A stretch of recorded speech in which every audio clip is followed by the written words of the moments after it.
everybody, welcome back to an educational bird video to teach you how to care better for your birds. This has been a highly requested video about how my parents built the bird tree in our room, and as well I'm going to be giving you a bit of a bird room tour. But just keep in mind that the bird room tour is basically half my room, but honestly they take over a good majority of it. So if you're like me who does not want to buy those $1,000 Java tree wood stands, which are beautiful, and if you have the money then of course go for it, but if you need kind of like a more budget friendly DIY option, then I would recommend what my parents built for them. So I will be telling you the things that you'll need to build it, recommendations for what you can use, and kind of talking you through kind of the mechanics of how to make it. Now of course it is your choice on how large you want to build this, how many branches you want to add. The only thing I say is that yes, we used natural wood branches, we used safe wood, and please always research what kind of wood is safe for your birds before actually putting it into your tree. We used apple and maple wood, which is 100% safe for your birds, and that came straight from our trees and our neighbors' trees, which do not contain any pesticides. You also want to be sure you're not getting infested wood or wood that is rotting. We usually grab new branches once we prune our trees in the spring. Before you add the branches in, any branches that you have pruned off your tree or collected, make sure you leave them out. You can definitely wash them or wash them with apple cider vinegar or any type of vinegar and just cleanse them. Make sure there's no bug infestation in there. Make sure they're not infested branches at all. That way you don't have any surprises when you bring them into your home and all of a sudden bugs start popping out of there. Make sure that you also don't collect branches with other birds' poop on it, because sometimes birds do poop on the branches and they can collect infestations and infections that you don't want your bird to be picking at and possibly get to themselves transmitted to.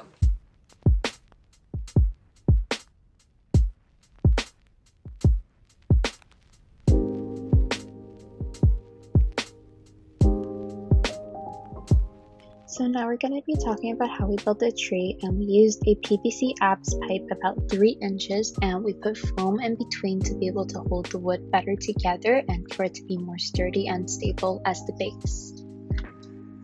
So we're just measuring it right now, and it just has 3 inches. If you're able to find a wooden pole that fits perfectly around the PVC pipe, then that's completely fine, but frankly we were not able to at the time, so we did use foam just to be able to make it sturdy. So if you're having the same issue, just do that. We also shoved in a wooden piece there just to really make sure it's well balanced. We also used this Christmas tree base, which we got off of the real Christmas trees that they use for Christmas.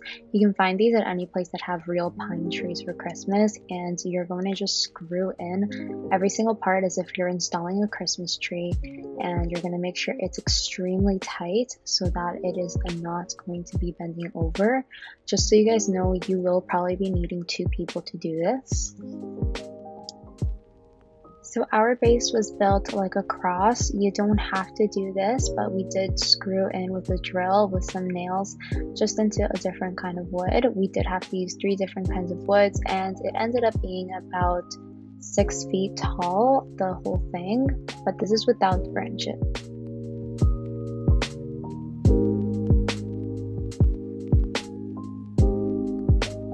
These are the tried-on adjustable hose clamps at 4 inches, and we used 3 of them. So each one of these is going to represent a different tier of the tree. So we have 3 different tiers for our tree because it is quite tall, but if you want a shorter tree, then please feel free to use less. And of course you can make this at any size that you want, but this is key. So right now we're using willow branches for the very top because the willow branches are more sturdy and they are much thicker, so it's easier for them to stand upon, and this is kind of where they will stand and relax, and the other smaller branches are more for biting and for playing and for collecting.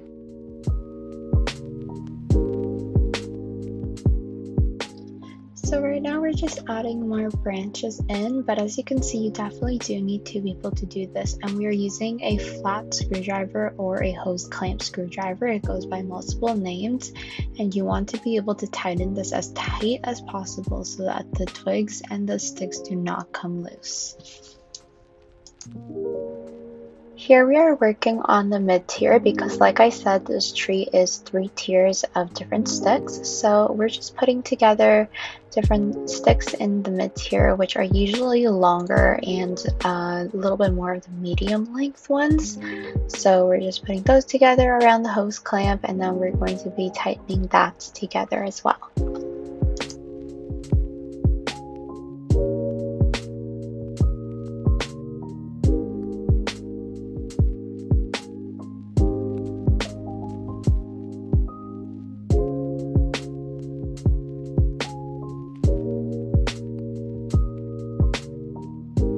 And Mango is very curious about what we're doing with her tree.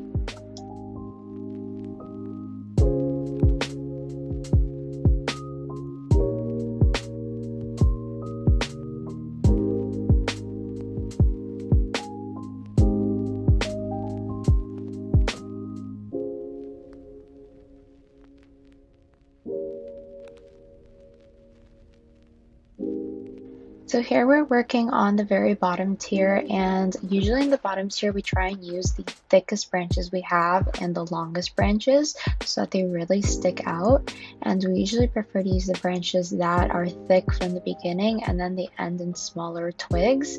The birds really seem to like this, and with the bottom tier you want to bring the hose clamp a lot higher up. Since they are thicker, they can weigh down, so you want to make sure that this part is really well fastened. Come on, Luz. Luz, what are you doing? Are you okay? It's okay. It's okay. It's okay. Now after the tree is built, I'm just putting together some toys. I put some cardboard, some toys I got from PetSmart, and some of the kebabs, and I'm just decorating their tree with different things that they just enjoy to play within the tree.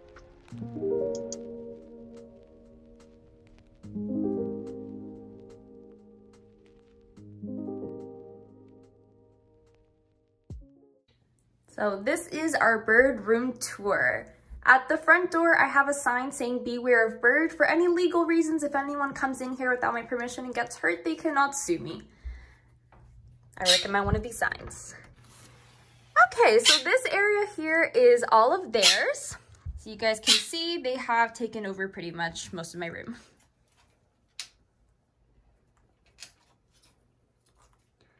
It's pretty tall. And we're almost at the ceiling. So as you guys can see, I do hang various toys on here.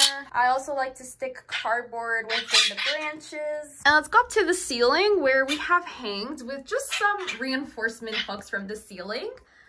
A lot of toys. Now, we have a lot of rope loops. They really like to just stand on these. We have a natural wood swing where they love to stand and just look at the view. Down there, we have another little swing that they like to just go around on.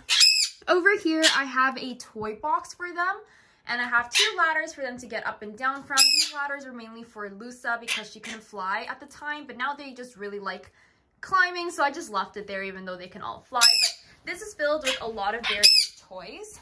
If you have a Quaker, I do find that they love to forage for toys more than just have what's presented at them. So they will come and grab things, and you guys can see I have a lot of variety and a lot of really random things. So I find one of the best things you can give Quakers are wooden sticks. Don't ask me why, they love them. A lot of wood toys that they can just grab, run away with. These random things I found at the dollar store, don't ask me what they are, but they love carrying them and running away with them. I don't know what it is about utensils, but Quakers love stealing utensils, and I just have little plastic toy utensils for them to grab, which I don't mind, or plastic ones work too. Of course, some balls with some sounds on it. They love rattan balls as well. Definitely recommend these. I got these from the dollar store as well. They love mini brands, so I used to get them a lot of mini brands, and they would just grab and run away because they thought they were actually grabbing real food. There's some things that they just never play with, never bother, but I keep them in there just to make it seem full. I like to keep some treats down here on this carpet so that they can come and forage for it. I do plan to make a foraging tray here. Hi. Hi. You guys are not gonna let me talk? No? Okay. They have a lot to say about this room too. Hi. Egg cartons are another great thing for them to just bite and destroy. This is Lusa's cage. She came with this cage and she feels very safe in it. I don't ever lock my birds inside cages, so I don't plan to upgrade the cage just because this is what she feels safe in to sleep in. If she doesn't sleep in here, she doesn't feel safe, but they are out and about everywhere all day. She has this little natural wood stand on top of the cage. I keep their pellets and water here, and they get their chop and fruits downstairs. So yes, they have a whole other separate cage for that. And this is Kiwi and Mango's box, and they sleep in here. Kiwi's trying to build a little nest in here. If you guys are confused about nesting boxes, please watch my video on if you should have a nesting box, and I explain more detail about that. But in general, Quakers are nesting birds, and they don't get hormonal or territorial over it. They see it strictly as a sleeping area, so, and nobody has laid an egg, so we're okay. Feather collection, because of course I love to keep my birds' feathers inside jars. This was my cockatiel Telias. These are very dear to me. This is Mango's, and this is Kiwi and Lusa's because they have the exact same feathers. I cannot tell the difference when they drop it. Some bird figurines. It's made out of like actual like gemstones or something. Down here, I keep some necessities. Here's their food that is about to run out in an airtight container. In here, I keep nail clippers and harnesses. I have the Hempwell Combird for hormonal days when they need to just take a chill pill. Over here, I have a whole container of some treats, some walnuts and almonds. Almonds are Lusa's favorite, walnuts are Mango's favorite, and Kiwi will eat either or. This is a container full of cornstarch. If you guys ever watch any of my Your Bird's Health videos, then you'll know that cornstarch is very necessary for if they're ever bleeding, to stop the bleeding. So this is definitely a very necessary thing for emergencies to have at hand. This is just some jute rope that I use for them to just collect and build because Kiwi loves to build things. This isn't part of their area, but I do have pictures of them hung right here. And I just love this little corner of my office. Very cute. That's Kiwi, that's Mango, that's Lusa, and that was Tealy, my cockatiel. Yeah, all in all, that was the birds' room. They also have a TV where they watch Disney all the time.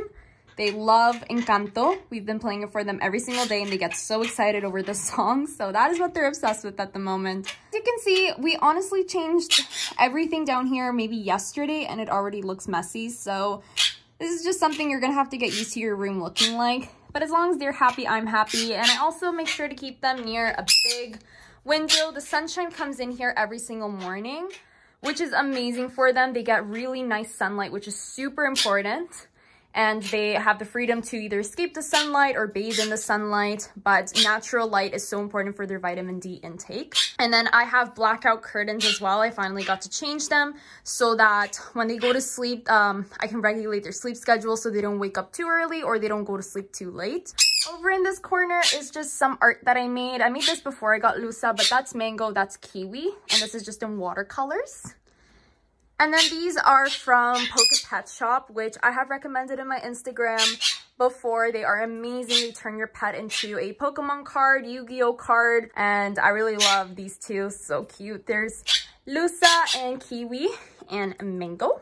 Yeah, that is their little tour. So I hope this gave you guys a lot of ideas. If you guys enjoyed this video, make sure to give it a thumbs up. Hit subscribe if you want to see more of us. Let me know in the comments below any questions you guys have. Check out our other videos and our Etsy shop as well. And we will see you guys next time. Bye!